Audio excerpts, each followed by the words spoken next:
Hello engineers, कैसे हैं आप लोग। आई होप कि आप सभी अच्छे होंगे। दोस्तों, हम लोग पढ़ रहे थे पावर प्लांट इंजीनियरिंग, जिसमें आज हमारा लेक्चर नंबर 5 रहने वाला है। आज के इस वीडियो का हमारा एजेंडा है equipment of thermal power plants. हम लोगों ने प्रीवियस वीडियो लेक्चर में schematic diagram of thermal power plant समझा था, जिसमें हम लोगों ने वेरियस ब्लॉक्स वगैरह देखे थे और उनकी फंक्शनैलिटी देखी थी और वो किस तरीके से एक दूसरे से कनेक्ट होते हैं, उनके बारे में हमने स्टडी करी थी। आई होप कि आपने वो वीडियो देखा है और आपको वहाँ पे सभी चीज़ें समझ में आई होंगी। फिर भी कोई डाउट है या फिर क्वेरी है तो आप मेरे से कमेंट करके पूछ सकते हो। आज के इस वीडियो में हम लोग इक्विपमेंट्स समझेंगे, जो भी हमने वहाँ पे वेरियस इक्विपमेंट्स देखे थे, जैसे कि बॉयलर हो गया, सुपर हीटर हो गया, इकोनोमाइजर हो गया, एयर प्री हीटर हो गया, कंडेंसर हो गया। ये जो भी हमने इक्विपमेंट्स वगैरह देखे थे, आज हम उसकी डिटेल्ड स्टडी करेंगे। प्रीवियस वीडियो लेक्चर में हम लोगों ने वर्बली उनके बारे में समझा था और साथ में थोड़े से पॉइंट्स भी देखे थे ओनली रिटन व्यू में। ठीक है, डिटेल्ड स्टडी नहीं करी थी, उनके टाइप्स वगैरह के बारे में हमने स्टडी नहीं किया था। तो आज के इस वीडियो में हम लोग उनकी डिटेल्ड स्टडी करेंगे, उनके टाइप्स के बारे में समझेंगे, वो इंटरनली कैसे वर्किंग करते हैं उसके बारे में हम समझने वाले। तो वीडियो बहुत ज़्यादा इंपॉर्टेंट है, बिल्कुल इसे एंड तक की देखिएगा। बेसिकली आज के इस वीडियो में हम लोग समझेंगे बॉयलर के बारे में, देन हम समझेंगे बॉयलर फर्नेस के बारे में, फिर समझेंगे सुपर हीटर के बारे में, फिर समझेंगे इकोनोमाइजर, फिर एयर प्री हीटर, फिर कंडेंसर, एंड देन हम मूव करेंगे प्राइम मूवर पर, और फिर हम लास्ट अपने टॉपिक वाटर ट्रीटमेंट प्लांट के बारे में समझेंगे और देन हम अपनी वीडियो को क्लोज करेंगे। तो आज की इस वीडियो का यही हमारा एजेंडा है और इसी तरीके से हम अपनी वीडियो को के टॉपिक्स को पढ़ेंगे। ठीक है, तो चलिए वीडियो को स्टार्ट कर लेते हैं। सबसे पहले हम समझते हैं बॉयलर के बारे में। तो ये बॉयलर क्या होता है, इसके बारे में हम यहाँ पे स्टडी करेंगे। देखो बॉयलर क्या होता है, यहाँ पे आप देखोगे, यहाँ पे ये आपको क्या दिख रहा है, बॉयलर दिख रहा है। तो बॉयलर क्या होता है, बॉयलर एक तरीके का हमारा चैम्बर होता है, जिसका मेन काम क्या होता है, पानी को हीट करना और हीट करने के बाद में पानी को स्ट्रीम में कन्वर्ट करना। ये हमारा बॉयलर का काम होता है। ठीक है, अब यहाँ पे बॉयलर जो होते हैं वो हमारा दो टाइप का होता है। पहला आपका वाटर ट्यूब बॉयलर होता है, दूसरा आपका फायर ट्यूब बॉयलर होता है। अब ये वाटर ट्यूब बॉयलर क्या होता है, फायर ट्यूब बॉयलर कैसा होता है, इनके ये अलग अलग किस तरीके से होते हैं, इसके बारे में समझते हैं। उससे पहले मैं आपको बॉयलर का एक बेसिक कंस्ट्रक्शन बता दूं। बॉयलर क्या है कि एक तरीके से हमारा चैम्बर है, क्लोज चैम्बर आप कह सकते हो बॉयलर को। राइट, इस तरीके से आपका क्या होता है, बॉयलर एक हमारा क्लोज चैम्बर होता है और इसी बॉयलर में से कई सारी आपकी ट्यूब लाइंस वगैरह जा रही होती हैं। अब इन ट्यूब लाइन से क्या फ्लो हो रहा है एक्चुअल में, अगर इस ट्यूब लाइन से हमारा वाटर फ्लो हो रहा है तो आप इसको कहोगे वाटर ट्यूब बॉयलर। अगर आपके इन ट्यूब लाइन से फायर फ्लो हो रही है तो आप इसे कहोगे फायर ट्यूब बॉयलर। ठीक है, नहीं समझ में आया कोई बात नहीं, यहाँ पे आपको मैंने वाटर ट्यूब बॉयलर और फायर ट्यूब बॉयलर का डायग्राम शो किया हुआ है, आप यहाँ से समझ सकते हो। देखो मैंने ऑलरेडी बताया है कि बॉयलर क्या होता है, हमारा एक चैम्बर होता है। यहाँ पे देखोगे कि बॉयलर क्या है, एक हमारा क्लोज चैम्बर है इस तरीके से। अब इसमें आप देखोगे कि कई सारे आपकी यहाँ पे ट्यूब्स आपकी हैं। ठीक है, ये देखोगे आप क्या है, कई सारी आपकी ट्यूब्स हैं। इसी तरीके यहाँ पे भी देखोगे कि बॉयलर क्या है, हमारा एक क्लोज चैम्बर है। यहाँ पे देखोगे क्लोज चैम्बर है और इसमें भी अगेन क्या है, हमारी कई सारी आपकी यहाँ पे ट्यूब्स देखने को मिल रही हैं। तो अगेन इनका कंस्ट्रक्शन तो सेम है, पर यहाँ पे आप देखोगे फर्स्ट वाले में ये जो ट्यूब्स हैं इसमें क्या है, हमारा वाटर है। ठीक है, इसलिए इसको क्या कर दिया हमने, वाटर ट्यूब बॉयलर कर दिया। और जो यहाँ पे आप फायर है देख रहे हो, फायर क्या है, आपके सराउंडिंग में। वाटर आपका ट्यूब्स के अंदर है, फायर आपके सराउंडिंग में है, इसलिए आपने क्या कह दिया, वाटर ट्यूब। ट्यूब के अंदर क्या है, वाटर है, इसलिए वाटर ट्यूब बॉयलर। ठीक है, इसी तरीके से अगर आप ये वाला बॉयलर देखोगे तो इसमें जो आपकी यहाँ पे ये आपको ट्यूब्स देखने को मिल रही, इसमें क्या फ्लो हो रही है, हमारी फायर फ्लो हो रही है। वाटर क्या है, हमारा सराउंडिंग में है, इसलिए हमने इसको क्या कह दिया, fire tube boiler. I hope कि आपको ये समझ में आ गया है, यहाँ पे मैंने लिखा हुआ भी है। एज इट इज आप अपने नोट्स को प्रिपेयर कर सकते हो। बाकी मैं ये प्लान कर रहा हूँ कि मैं वेबसाइट में भी आपके लिए हिंदी और इंग्लिश में नोट्स अपलोड करना चालू कर दूँ। अगर आपका इसी तरीके से सपोर्ट रहता है तो मैं जल्द ही वेबसाइट में भी आपके लिए हिंदी और इंग्लिश में नोट्स प्रोवाइड करना चालू कर दूंगा। वहां से आप अपने नोट्स को इजीली प्रिपेयर कर सकते हो। वीडियो यहाँ पे देखो, नोट्स वहां से प्रिपेयर करो। ठीक है, तो वाटर ट्यूब बॉयलर में मैंने यहाँ पे लिखा है कि इसमें क्या होता है, जो पानी होता है वो ट्यूब्स के अंदर होता है, और फायर ट्यूब बॉयलर में क्या होता है, फायर जो होती है वो ट्यूब के अंदर होती है और पानी को गर्म किया जाता है। ठीक है, तो ये हो गया हमारा बॉयलर के बारे में। अब हम पढ़ लेते हैं बॉयलर फर्नेस के बारे में। ठीक है, ये बॉयलर फर्नेस क्या होती है इसके बारे में समझ लेते हैं। यहाँ पे बॉयलर फर्नेस, ठीक है। अब बॉयलर फर्नेस को समझते हैं। बॉयलर फर्नेस एक्चुअली होती क्या है? देखो यहाँ पे मैंने आपको जैसे वाटर ट्यूब बॉयलर में आपको दिखाया कि जो वाटर है वो हमारा यहाँ ट्यूब से फ्लो हो रहा है और यहाँ पे क्या हो रहा है, आपका कोल का कंबेसेशन हो रहा है, राइट। अब ये जो कोल का कंबेसेशन हो रहा है ये कहाँ पे हो रहा है एक्चुअल में? तो ये एक हमारा चैम्बर है जिसको आप क्या कहते हैं, बॉयलर फर्नेस कहते हो, ठीक है। इसी जगह पे बॉयलर फर्नेस क्या होता है, एक ऐसा हमारा एरिया होता है जहाँ पे आप अपने कोल को बर्न कराते हो, ठीक है। तो बॉयलर फर्नेस क्या होता है, एक ऐसा एरिया जहाँ पे आप अपने कोल का कंबेसेशन कराते हो या फिर कोल को बर्न करते हो। तो फर्नेस एक कंबेसेशन चैम्बर होता है जिसमें कोल को क्या किया जाता है, बर्न किया जाता है, ठीक है। अब यहाँ पे समझने वाली बात है कि जो हमारा थर्मल पावर प्लांट होता है वो ऐसा तो नहीं कि 1-2 घंटे चलेगा फिर उसके बाद बंद हो जाएगा। ये जो थर्मल पावर प्लांट होता है ये 24/7 आवर वर्किंग में होता है, मतलब कि 24 घंटे सातों दिन हमेशा वर्किंग में रहेगा। मतलब आप ये समझो कि 24 घंटे सातों दिन यहाँ पे आपका कोल बर्न हो रहा है। तो अब जब ऐसा कोल बर्न होता रहेगा तो क्या होगा, इसके जो वॉल्स वगैरह होंगी उस फर्नेस की, वो उतनी हमारी कैपेबल होनी चाहिए कि उस हीट को एब्जॉर्ब कर सकें, उस हीट को झेल सकें। तो ऐसी वॉल्स हमारी होनी चाहिए। अब ऐसी वॉल्स बनाने के लिए हमने वॉल्स के कंस्ट्रक्शन पे ध्यान दिया और कंस्ट्रक्शन के ऊपर ध्यान देते हुए हमारी जो बॉयलर फर्नेस होती है वो हमारी 3 टाइप की देखने को मिलती है। पहली आपकी होती है प्लेन रिफ्रैक्टरी वॉल, दूसरी हमारी होती है हॉलो रिफ्रैक्टरी वॉल और थर्ड हमारी होती है वाटर वॉल्स। अब यहाँ पे आपको देखो समझाता हूँ मैं। जो भी आपकी बॉयलर फर्नेस है उसकी जो वॉल्स बनाई जाएंगी, मतलब कि यहाँ पे जो दीवारें बनाई जाएंगी इस फर्नेस की, वो हमारी 3 टाइप्स की बनाए जा सकते हैं। पहला तो आप प्लेन रिफ्रैक्टरी वॉल बना सकते हो, मतलब कि सिंपल आप ब्रिक्स लोगे और फिर आप अपने फर्नेस को बना सकते हो, बॉयलर की फर्नेस को बना सकते हो, ठीक है। अगर सिंपल ब्रिक्स से फर्नेस की वॉल्स बनाई गई तो उसको क्या कहेंगे हम लोग, प्लेन रिफ्रैक्टरी वॉल कहेंगे, ठीक है। अगर ये जो वॉल्स हैं ये हमारी अंदर से खोखली हैं, अंदर से क्या है कि खोखली हैं, तो इसको हम लोग क्या कहेंगे, हॉलो रिफ्रैक्टरी वॉल्स कहेंगे। और हमारी अगर वॉल्स में अंदर क्या भरा हुआ है, पानी भरा हुआ है, तो उसको क्या कहेंगे हम लोग, वाटर वॉल्स कहेंगे।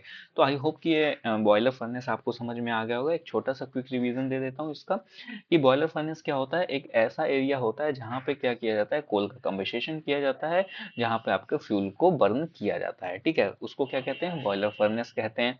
अब बॉयलर फर्नेस के जो वॉल्स होती हैं उसके बिहाफ पे बॉयलर फर्नेस को 3 टाइप में बनाया गया। अगर बॉयलर फर्नेस की जो वॉल्स होती हैं वो सिंपल ब्रिक्स से बनी हुई हैं तो उसको प्लेन रिफ्रैक्टरी वॉल कहेंगे। अगर यही जो हमारी वॉल है ये अंदर से खोखली होती है तो इसको हॉलो रिफ्रैक्टरी वॉल कहेंगे। और अगर इस वॉल के अंदर पानी भरा हुआ है तो इसको आप क्या कहेंगे, वाटर वॉल्स कहेंगे। आई होप कि आपको ये बॉयलर फर्नेस भी समझ में आ गया होगा। अब हम मूव करते हैं अपने नेक्स्ट टॉपिक सुपर हीटर पर। अब हम समझते हैं सुपर हीटर के बारे में। यहाँ पे देखोगे इस डायग्राम से शो हो रहा है कि ये आपका ये सुपर हीटर कहाँ पे यूज होता है, ये आपका सुपर हीटर यहाँ पे यूज हो रहा है। अब सुपर हीटर का मैंने प्रीवियस वीडियो में क्या काम बताया था, जल्दी से बताइएगा।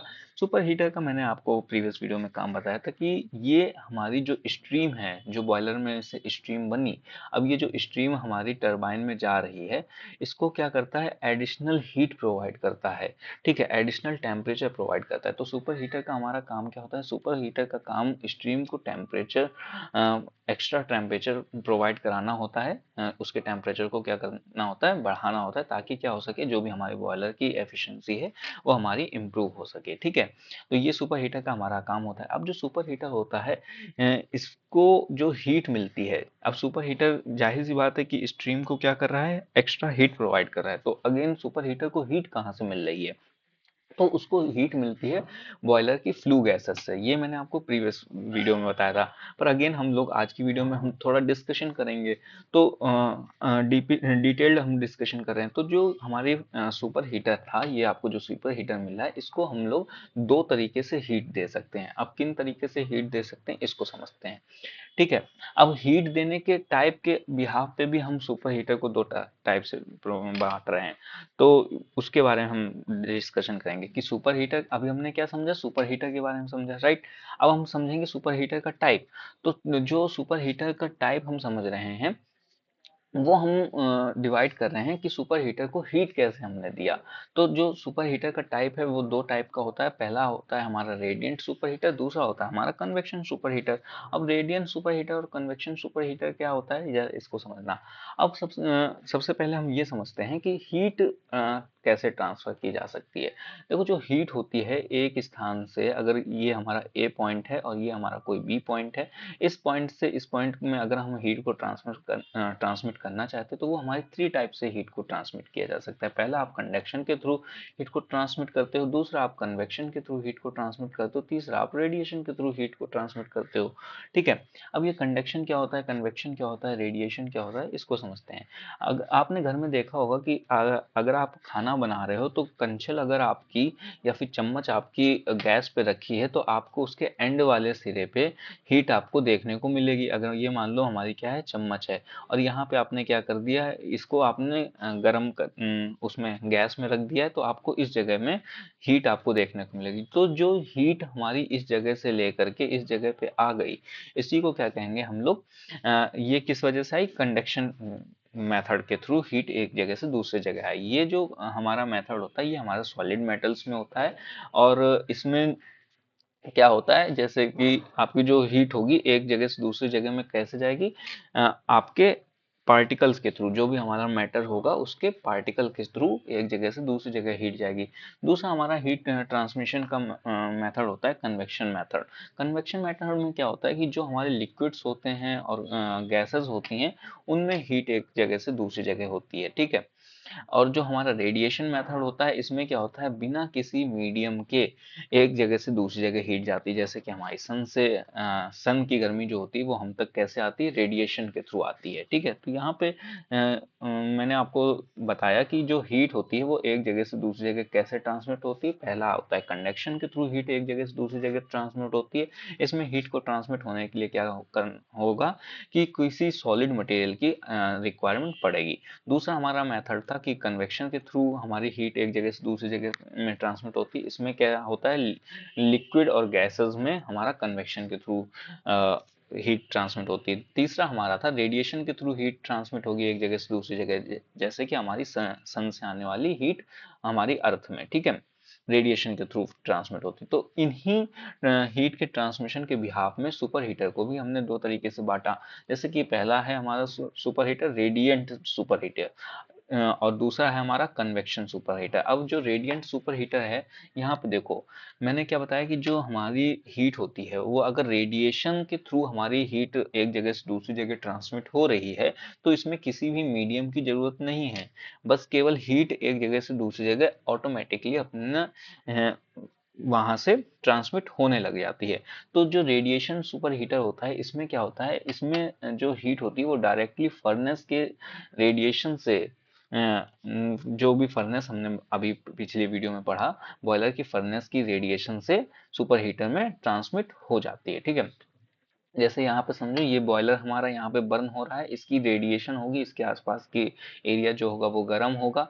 अब ये जो सुपर हीटर होता है वो इसी के पास में हमारा बना हुआ है, तो इसी बॉयलर की जो आसपास की गर्मी है, इसी गर्मी से इस सुपर हीटर को अगर हीट मिलने लग गई तो इसको क्या कहेंगे हम लोग, रेडिएशन सुपर हीटर कहेंगे। ठीक है। आई होप कि अब समझ में आ गया है। थोड़ा सा कॉम्प्लिकेटेड है समझना, क्योंकि मैंने यहाँ पे हीट ट्रांसमिशन भी आपको साथ ही में समझाया है, तो थोड़ा सा हो सकता है कॉम्प्लिकेटेड हो। बाकी मैं इसका ओवरव्यू अभी थोड़ी देर में दूंगा। ठीक है। देन ओवरव्यू में आपको सभी चीजें क्लियर हो जाएंगी। दूसरा है हमारा convection super heater. Convection super heater super heater में समझना, ये जो कन्वेक्शन सुपर हीटर होता है ये वर्किंग होता है यहाँ से कन्वेक्शन हीट ट्रांसमिशन से। ठीक है। इसमें क्या था कि लिक्विड और गैसेस के थ्रू आपकी हीट ट्रांसमिट होती है। ठीक है। तो इसी तरीके से जो हमारा कन्वेक्शन सुपर हीटर होगा, इसमें क्या होगा, लिक्विड या गैस के थ्रू आपकी हीट ट्रांसमिट की जाएगी। तो यहाँ पे लिक्विड तो है नहीं, पर हाँ फ्लू गैसेस जरूर आपको यहाँ पे देखने को मिल रही है। तो फ्लू गैसेस के थ्रू यहाँ पे हीट को ट्रांसमिट किया जाता है बॉयलर से सुपर हीटर में। ठीक है। तो आई होप कि यहाँ पे आपको चीजें क्लियर हुई होंगी, पर फिर भी मैं आपको यहाँ पे थोड़ा सा ओवरव्यू बता देता हूँ फिर से अगेन सुपर हीटर का। इसको मैं थोड़ा क्लियर कर देता हूँ। एक मिनट, जस्ट वेट। इसको सभी चीज़ों को क्लियर कर दूं ताकि नेक्स्ट आपको जब मैं एक्सप्लेन करूं तो आपको थोड़ा सा समझने में कंफर्ट रहे। ठीक है, अब यहाँ पे पेन ले लेते हैं। हम लोग पढ़ रहे थे सुपर हीटर के बारे में। ठीक है, तो सुपर हीटर क्या होता है? सुपर हीटर हमारा एक तरीके से थर्मल पावर प्लांट का एक इक्विपमेंट होता है, जिसका काम क्या होता है, जो भी हमारी स्ट्रीम होती है उसके टेम्परेचर को बढ़ाना। ठीक है, उसका हमारा सुपर हीटर का काम होता है। सुपर हीटर हमारा दो टाइप का होता है। पहला हमारा होता है रेडिएशन सुपर हीटर, दूसरा होता है हमारा कन्वेक्शन सुपर हीटर। अब जो रेडिएंट सुपर हीटर होता है, उसको जो हमारी हीट होती है वो बॉयलर की रेडिएशन के थ्रू मिलती है। मतलब कि अगर बॉयलर, ये यहाँ पे हमारा जो है बॉयलर अगर हमारा बर्न हो रहा है, सॉरी ये क्या खुल गया, सॉरी सॉरी सॉरी, इसको हटाते हैं, सॉरी। मैं बता रहा था, जैसे ये बॉयलर है हमारा, यहाँ पे ये जो बॉयलर है, बॉयलर के आसपास की गर्मी से ही अगर सुपर हीटर को हमारी हीट मिलना चालू हो गई, तो ये हमारा सुपर हीटर किस कैटेगरी में आएगा? रेडिएशन सुपर हीटर की कैटेगरी में आएगा। और अगर ये जो बॉयलर की हमारी फ्लू गैसेस हैं, ठीक है, इसके थ्रू सुपर हीटर को अगर हम हीट दे रहे हैं, तो ये हमारा आएगा कन्वेक्शन सुपर हीटर में। ठीक है, आई होप कि अब आपको सभी सुपर हीटर क्लियर हो गया है। फिर भी कोई डाउट है तो कमेंट कर सकते हो आप मुझे। अब हम समझते हैं इकोनोमाइजर के बारे में। इकोनोमाइजर क्या होता है? सुपर हीटर के बाद हमारा इकोनोमाइजर यहाँ पे लगा होता है। इकोनोमाइजर का काम क्या होता है? जो भी हमारा बॉयलर होता है, इसमें जो अभी हमारा वाटर आ रहा था, यहाँ पे कोल्ड वाटर जो आ रहा था, इसको क्या करता है? हीट प्रोवाइड कराता है। ठीक है, तो यहाँ पे देखो, इकोनोमाइजर क्या होता है? एक ये हीट एक्सचेंजर का काम कर रहा होता है, जो कि एग्जॉस्ट जो गैसेस होती हैं उनका यूज करके हमारे फीड वाटर को प्री हीट करने का काम करता है। ठीक है, ये हमारा इकोनोमाइजर होता है। इसके कोई भी टाइप्स वगैरह नहीं होते इतने ज्यादा। ठीक, नेक्स्ट हमारा फिफ्थ पॉइंट है air pre heater. Air pre heater के बारे में भी समझ लेते हैं। एयर प्री हीटर का काम क्या था? यहाँ पे आप देखोगे, इकोनोमाइजर से जो फ्लू गैसेस आपकी निकलती हैं वो जाती हैं हमारी एयर प्री हीटर में। एयर प्री हीटर का काम क्या होता है? जो भी हमारी बॉयलर में एयर जा रही थी, यहाँ पे बर्निंग प्रोसेस को कंप्लीट करने के लिए, जो भी हमारा फोर्स्ड ड्रॉट फैन से जो एयर ली जा रही थी, उसको क्या करता है? हीट करता है। जिससे फायदा क्या होता है कि जो भी बर्निंग का प्रोसेस होता है वो हमारा फास्ट हो जाता है और हमारे पावर प्लांट की एफिशिएंसी बढ़ जाती है। ठीक है, तो एयर प्री हीटर का काम क्या था? जो भी हमारे बॉयलर में एयर जा रही है उसको प्री हीट करना, मतलब पहले ही हीट करना। तो यहाँ पे लिखा हुआ है कि एयर प्री हीटर क्या होता है? कंबस्टेशन, एयर प्री हीटर कंबस्टेशन एयर को पहले ही हीट कर देता है। ठीक है, ताकि फ्यूल जलने की जो एफिशिएंसी हो वो हमारी बढ़ सके। ठीक है, एयर प्री हीटर भी अगेन दो टाइप का होता है, रिक्यूपरेटिव टाइप, दूसरा होता है हमारा रीजनरेटिव टाइप। रिक्यूपरेटिव टाइप क्या होता है? इसमें रिक्यूपरेटिव टाइप एयर प्रीहीटर का मैं बताता हूँ। इसमें हमारे स्टील्स के पाइप लगे होते हैं, ठीक है, जिनमें से क्या होती है? आपकी फ्लू गैसेस फ्लो हो रही होती हैं और उसके सराउंडिंग में क्या होती है? फ्रेश एयर आपकी होती है। ठीक है, अब ऐसे में आप समझो, अगर ये हमारा एक चैम्बर सा है, राइट, ये एक हमारा चैम्बर है जिसमें हमारी इस तरीके से यहाँ पे स्टील की पाइप्स लगी हैं, और इन स्टील की पाइप से क्या है? हमारा फ्लू गैसेस फ्लो हो रहा है, और इसके सराउंडिंग में क्या है? हमारी फ्रेश एयर है। तो क्या होगा कि जो भी हमारी फ्लू गैसेस हैं उसकी जो हीट होगी वो हमारी सराउंडिंग की एयर में ट्रांसमिट हो जाएगी, और हमारी जो फ्रेश एयर जा रही थी बॉयलर में बर्निंग प्रोसेस के लिए, वो हमारी हीट ले लेगी। ठीक है, तो ये हमारा फर्स्ट टाइप का recuperative type air preheater construction होता है इस तरीके का। रीजनरेटिव टाइप में क्या होता है? इसमें भी अगेन एक हमारा चैम्बर होता है, और इसमें चैम्बर जो होता है वो हमारा दो भागों में डिवाइडेड होता है। एक भाग से हमारा फ्लू गैसेस फ्लो हो रही होती है चिमनी की ओर, और दूसरी जगह से हमारी फ्रेश एयर जा रही होती है बॉयलर की ओर। तो ऐसे में क्या होता है कि ये जो यहाँ पे आपका सेपरेटर लगा है, यहीं से हमारी जो होती है हीट की एक्सचेंज होना चालू हो जाती है। तो ये हमारा कंस्ट्रक्शन होता है regenerative type super air pre heater का। ठीक है, इसमें क्या होता है? एक ड्रम होता है जो कि दो भागों में डिवाइड होता है। एक साइड में फ्लू गैसेस फ्लो कर रही होती है और दूसरी साइड में क्या होती है? फ्रेश गैस फ्लो कर रही होती है, और इस तरीके से क्या होता है? हीट का एक्सचेंज होता है। तो आई होप कि आपको एयर प्री हीटर भी समझ में आ गया होगा और इसके टाइप्स भी आपको समझ में आ गए होंगे। अब हम नेक्स्ट चलते हैं कंडेंसर के कंस्ट्रक्शन के बारे में। ठीक है, अब हम पढ़ेंगे कंडेंसर के बारे में। कंडेंसर क्या होता है? यहाँ पे देखोगे, मैंने ब्लॉक डायग्राम में कंडेंसर यहाँ पे आपको बताया था। कंडेंसर का एक्चुअल में काम क्या, मैंने आपको प्रीवियस वीडियो में बताया था कि जो भी टरबाइन से हमारी एग्जॉस्ट स्ट्रीम निकलेगी उसको क्या करेगा? ठंडा करेगा। जो भी हमारी स्ट्रीम ही यहाँ पे जो टरबाइन को नचाने के लिए हमने स्ट्रीम दिया, अब टरबाइन नाच चुकी है। नाचने के बाद जो हमारी स्ट्रीम बची वो हमारी जाएगी कंडेंसर में। कंडेंसर का काम क्या होगा कि जो भी हमारी स्ट्रीम थी उसको कंडेंस करेगा, मतलब कि ठंडा करेगा, अगेन उसको वाटर में बदलेगा और फिर उस वाटर को हम लोग वाटर ट्रीटमेंट प्लांट में भेजेंगे और फिर उससे वाटर को क्या करेंगे हम लोग रीयूज करेंगे। ठीक है, तो ये हमारा प्रोसेस था। तो कंडेंसर का काम क्या था कि जो भी हमारी स्ट्रीम है उसको ठंडा करना। तो यहाँ पे लिखा हुआ है कंडेंसर का काम क्या होता है, जो भी एग्जॉस्ट स्ट्रीम होती है उसको कंडेंस करके वापस में लिक्विड में कन्वर्ट करना हमारा कंडेंसर का काम होता है। कंडेंसर अगेन हमारे दो टाइप का होता है, जेट कंडेंसर, दूसरा होता है हमारा सरफेस कंडेंसर। अब जो जेट कंडेंसर होता है वो कैसे काम करता है और सरफेस कंडेंसर होता है वो कैसे काम करता है। देखो, जेट कंडेंसर मैंने आपको यहाँ पे शो किया हुआ है और सरफेस कंडेंसर आपको मैंने यहाँ पे शो किया हुआ है। सबसे पहले समझते हैं जेट कंडेंसर। जेट कंडेंसर में क्या होता है कि जो हमारी स्ट्रीम होती है, जो हमारी एग्जॉस्ट स्ट्रीम थी टरबाइन से जो आ रही थी, वो स्ट्रीम और जो हमारा कूलिंग वाटर होता है, जो हमारा रिवर से कूलिंग वाटर लिया जा रहा था, यहाँ पे देखोगे कंडेंसर में यहाँ से आपकी एक स्ट्रीम आ रही है एग्जॉस्ट स्ट्रीम, और यहाँ से देखोगे रिवर से भी एक ठंडा वाटर हमारा यहाँ पे लिया जा रहा है। ठीक है, यहाँ पर देखोगे ये कूलिंग टावर से होकर के इस जगह से ये जा रहा है पानी। ठीक है, तो ये जो हमारा कूलिंग टावर से होकर के इस तरीके से ऐसे पानी जो रोटेट कर रहा है रिवर से, ठीक है, कंडेंसर से होता हुआ ये यहाँ से इन कर रहा है, ये वाटर यहाँ से इन कर रहा है और यहाँ से क्या है स्ट्रीम यहाँ से आउट कर रही है। ठीक है, तो ये चीज आपको देखने को मिलेगी जेट कंडेंसर में। ठीक है, इसमें क्या होता है कि जो हमारी स्ट्रीम होती है और कूलिंग वाटर होता है वो हमारा डायरेक्ट कांटेक्ट में आता है, और क्या होता है जो भी हमारी स्ट्रीम होती है वो हमारी ठंडी होने लगती है। यहाँ से देखोगे जो हमारी स्ट्रीम है वो यहाँ से इन कर रही है और यहाँ से रिवर का जो वाटर है वो आपका इस तरीके से अंदर जा रहा है और इस पॉइंट पे जा करके हमारी स्ट्रीम और वाटर आपस में मिल रहे हैं और फिर कूल होकर के पानी यहाँ पे आ जा रहा है। ठीक है, तो ये हमारा कंस्ट्रक्शन होता है जेट कंडेंसर का। सरफेस कंडेंसर में क्या होता है कि ये देखोगे सरफेस कंडेंसर यहाँ से आपकी स्ट्रीम जो है वो इन कर रही है।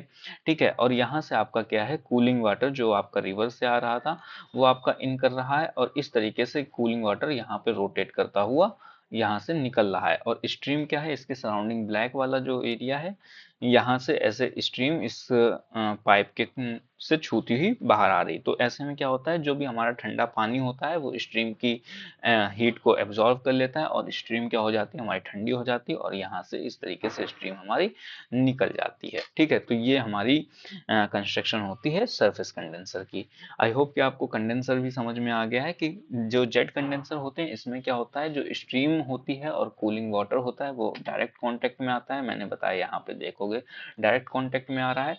और सरफेस कंडेंसर में क्या होता है कि जो हमारा कूलिंग वाटर होता है वो हमारा पाइपलाइंस के थ्रू फ्लो हो रहा होता है और स्ट्रीम क्या होती है उसके सराउंडिंग में होती है और स्ट्रीम हमारी ठंडी होकर के पाइप से निकल जाती है। ठीक है, लिक्विड में जैसे कन्वर्ट होती है वो हमारी निकल जाती है बाहर।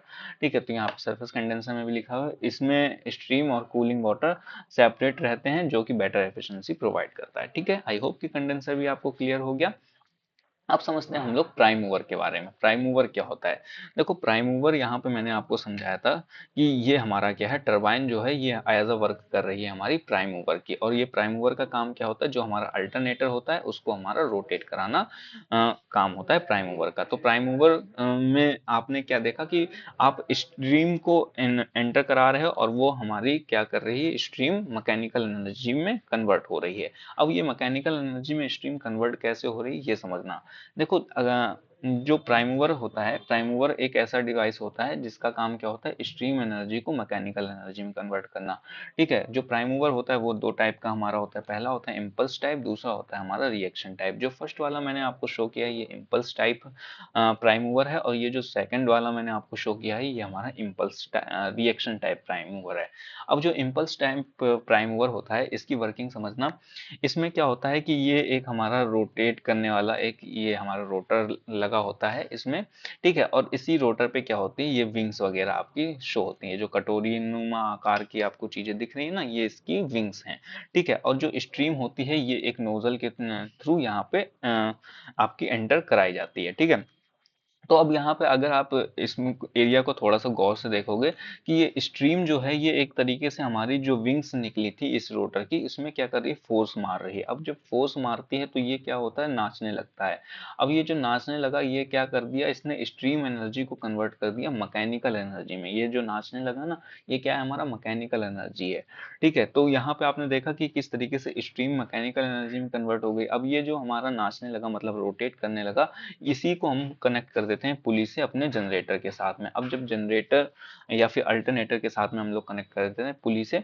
अब यहाँ पे देखोगे पुली से अल्टरनेटर कनेक्ट है, और जैसे जैसे स्ट्रीम आई, स्ट्रीम ने हमारे इस विंग्स को नचाना चालू किया, मतलब कि इस टरबाइन को नचाना चालू किया। अब जब टरबाइन नाचने लग गई तो वो कनेक्ट थी हमारे अल्टरनेटर के साथ में। अब अल्टरनेटर भी कनेक्ट होने लगा और लो जी बिजली बन गई। तो इस तरीके से क्या होता है, हमारा इम्पल्स टरबाइन काम करती है। इसमें ये हमारी इम्पल्स टरबाइन की कंस्ट्रक्शन थी। ठीक है, बाकी नोट्स के लिए आप लिख सकते हो, इसमें स्ट्रीम जो होती है वो हाई वेलोसिटी के साथ में नोजल से निकलती है और टरबाइन की ब्लेड्स पर इम्पैक्ट डालती है। ठीक है, रिएक्शन टरबाइन में क्या होता है कि रिएक्शन टरबाइन में आपको देखोगे इस तरीके से दो नोजल लगे होते हैं, जिनके जो एग्जॉस्ट एरिया होता है वो एक दूसरे से अपोजिट होता है। जैसे कि ये वाला जो नोजल है, इसका एग्जॉस्ट एरिया कहाँ है, इधर साइड है, और इसका एग्जॉस्ट एरिया कहाँ है, इधर साइड है। अब ऐसे में होता क्या है कि जैसे ही हमारी स्ट्रीम आती है, ये एग्जॉस्ट या स्ट्रीम यहाँ से एग्जॉस्ट होने लगी, इसकी स्ट्रीम जो होती है वो यहाँ से एग्जॉस्ट होने लगी, और ये जो होता है ये हमारा इस तरीके से रोटेट करना चालू कर देता है। ठीक है, जाहिर सी बात है, यहाँ से आपको को धक्का मिल रहा है और आपका जो रोटर होगा वो इस तरीके से रोटेट करना चालू कर देगा। और जो ये रोटर होता है वो इसी तरीके से हमारा जनरेटर के साथ पुली से कनेक्ट होता है, और जैसे ही हमारा जनरेटर या फिर अल्टरनेटर का शाफ्ट रोटेट होना चालू होता है, इलेक्ट्रिसिटी बनना चालू हो जाती है। तो ये हमारा कंस्ट्रक्शन था प्राइम मूवर का। आई होप कि आपको प्राइम मूवर भी क्लियर हो गया होगा। नेक्स्ट हम अपने टॉपिक पे चलते हैं, वाटर ट्रीटमेंट प्लांट पे, एंड देन अपने अपने वीडियो को क्लोज करेंगे। ठीक है, वाटर ट्रीटमेंट प्लांट का काम क्या होता है कि पानी की शुद्धता को बनाए रखना। अब क्या होता है कि जो आपका वाटर होता है वो हमारा जाता है बॉयलर पे, और जो बॉयलर होता है वो हमारा हार्ट होता है पूरे थर्मल पावर प्लांट का। ठीक है, अगर बॉयलर पे हमारी कोई भी खराबी आती है तो पूरा थर्मल पावर प्लांट आपका स्टॉप हो जाएगा। तो ऐसा ना हो, इसके लिए ये जरूर ध्यान रखा जाता है कि जो भी हम वाटर इसमें भेज रहे हैं वो हमारा किसी भी तरीके से केमिकल उसमें ना मिले हों, किसी भी तरीके की इम्प्योरिटीज ना हो, किसी भी तरीके की उसमें डस्टिंग या फिर कोई भी कीड़ा मकोड़ा ना चला जाए, उनकी पाइपलाइंस में फंस जाए और जा करके पाइपलाइन को ब्लॉकेज कर दे। ठीक है, तो ऐसा ना हो, इसके लिए क्या किया जाता है, वाटर को हमारा हाँ, शुद्धता रखी जाती है, वाटर को प्योर रखा जाता है। तो पानी की शुद्धता बनाए रखने के लिए क्या किया जाता है, वाटर का ट्रीटमेंट किया जाता है। और इसके लिए क्या किया जाता है, इस यहाँ पे जो हार्मफुल इम्प्योरिटीज होती हैं या फिर आपकी गंदगी वगैरह होती है पानी की, वो यहाँ पे साफ की जाती है। तो हमने दोस्तों जो भी 8 पॉइंट लिए थे स्टार्टिंग में पढ़ने के बारे में, जैसे बॉयलर हो गया, बॉयलर फर्नेस हो गया, आपका सुपर हीटर हो गया, इकोनोमाइजर हो गया, एयर प्री हीटर हो गया, कंडेंसर हो गया, वाटर ट्रीटमेंट प्लांट हो गया, जो भी हमने प्रीवियस हमने लिया था, हमने सभी चीज़ों के बारे में स्टडी करा है। आपने अभी तक की मेरी वीडियो को देखा उसके लिए थैंक यू सो मच। और हमसे कोई भी डाउट रहता है तो आप मेरे से पूछ सकते हो, यहाँ पे हमसे कमेंट करके भी पूछ सकते हो, या फिर आप मेरे सोशल मीडिया अकाउंट्स वगैरह में भी कनेक्ट होकर के पूछ सकते हो। वीडियो को आप लाइक करिएगा, चैनल को सब्सक्राइब करिएगा, ताकि मुझे मोटिवेशन मिल सके और मैं नई नई वीडियोज़ आपके लिए लाता रह सकूँ। बिजनेस क्वेरी वगैरह के लिए आप मेरे से मेरी ईमेल पे मिल सकते हो। तो चलिए दोस्तों, मिलते हैं नेक्स्ट वीडियो में नेक्स्ट टॉपिक के साथ में, तब तक के लिए टेक केयर, बाय बाय।